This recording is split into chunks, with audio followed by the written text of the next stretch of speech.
Welcome to our channel. Today we how to configure Nest Cam Outdoor Alerts with Home app. Easy tutorial step by step clearly.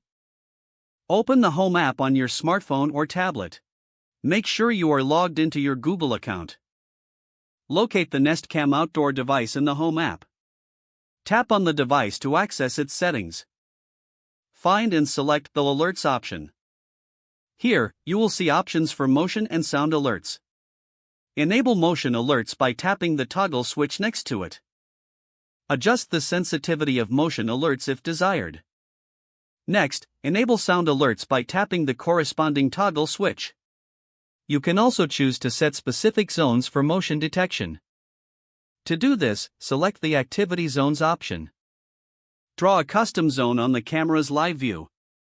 Save your changes after adjusting the zones. Return to the main settings menu of the Nest Cam. Review any additional options for notifications and settings. Make sure notifications are allowed on your device for the Home app. Double-check that your device is connected to Wi-Fi for updates.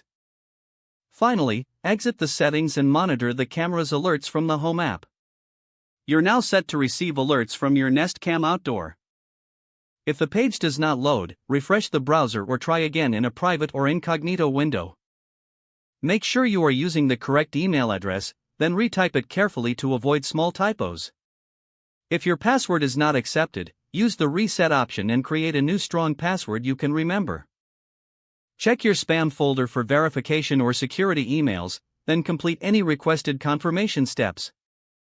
Enable two-factor authentication if available to improve account security and reduce unauthorized access risk. After signing in, review your profile details so your contact information and settings are accurate and current.